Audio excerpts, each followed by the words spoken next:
President Donald Trump is also warning BRICS nations, that's the 9 countries with leading emerging economies, that he could impose 100% tariffs on them if they are to create a rival currency to the US dollar. Major world powers, China and Russia, are part of the BRICS alliance, along with Brazil, India, South Africa, Iran, Egypt, Ethiopia and the United Arab Emirates. Well, India's government is looking at potentially cutting tariffs, a trade deal, and importing more goods from the US if President Donald Trump follows through with his trade actions.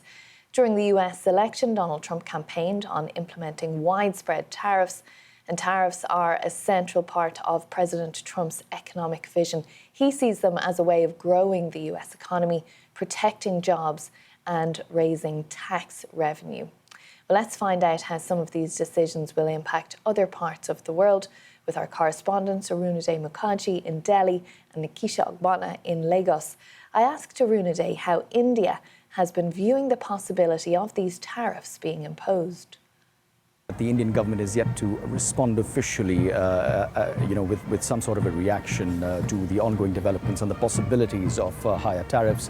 But we are expecting some sort of a statement or at least a comment from the Ministry of External Affairs when it does host its weekly press briefing tomorrow. So we'll be standing by to hear what the government is really thinking. But in anticipation of that, this is an ongoing conversation, Katrina, as you mentioned, and it's been covered largely by the international as well as the local media, spearheaded by that Bloomberg report, of course, which talked about some of the possibilities and scenarios that India is exploring in case this does become a reality. Well, most importantly, according to analysts, they say India is looking to avoid any kind of a confrontation. So they're looking at ways in which they can work together to ensure that this actually is a meaningful relationship going forward. So one of the aspects could be to lower tariffs, of course, on some of those critical goods which are sensitive to the US and especially, intrinsic to what has been Donald Trump's political campaign as well.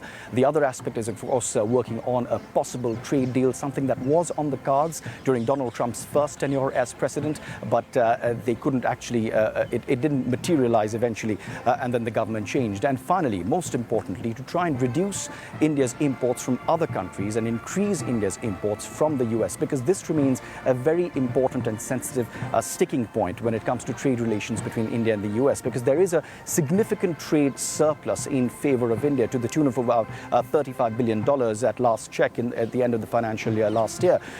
So India is looking for possibilities to increase those imports, which could perhaps placate the US. The other aspect that India is also looking at very closely is how the US goes ahead and looks at China and the kind of tariffs that are imposed there, because India for long has been trying to project itself as that big viable economic alternative to China as relations have deteriorated between the US and China. So can India benefit from that and emerge as that stronger player here in the region? So these are some of the aspects that India is really looking at and mulling. But once again, we're waiting to hear officially what India's stand could be. Okay, thank you for that. And Nkechi, President Trump is planning to withdraw from the World Health Organization, the US being the biggest donor to the WHO. What will all of that mean for the programs that it runs in African nations? Well, Katrina, it's very scary at this moment. A lot of people, especially on social media, are reacting to that news.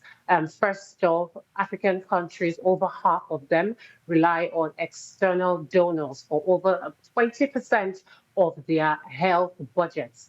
And so that means that international donor agencies like the Bill and Melinda Gates Foundation and the World Health Organization are key players in tackling Africa's health challenges.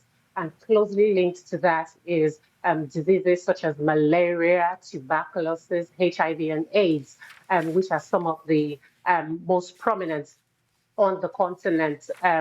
The efforts made and the gains made in combating these diseases could weaken in the coming months and years following this decision because of the US pulling out from the World Health Organization. If those funds that the WHO relies on from the US as a heavy donor, about 18% of donations to the World Health come from the United States. So African countries would be worried about what that would mean for the health structures on ground. Also, the World Health Organization responded saying it hopes the US would reconsider its decision and probably negotiate with key stakeholders in that sector. But it also highlighted its gains in the past years, which have seen the eradication of diseases like smallpox and also its current campaign on polio.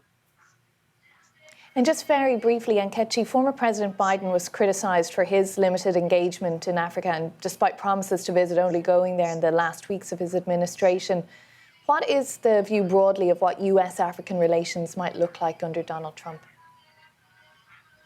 Well, there are already existing programs like the AGOA, the agricultural program that some of sub-Saharan African countries are currently benefiting from.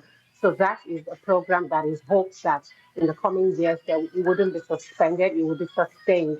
However, we're beginning to see a new scramble for Africa where other world powers like China, India, and even Russia, are coming to establish their presence and foster relationships with Africa. So we hope, it is hoped that President Trump would also capitalize on this new scramble and the relationship would be better compared to his first term in office. Well, we've no information yet on where President Trump's first foreign trip abroad will be, but he did say last night that by the end of this week, he plans to visit North Carolina, Nevada, and to go to Los Angeles, the scene of those devastating wildfires last week. So we'll keep across all of those plans. Back to you, Lizzie. Katrina, thank you.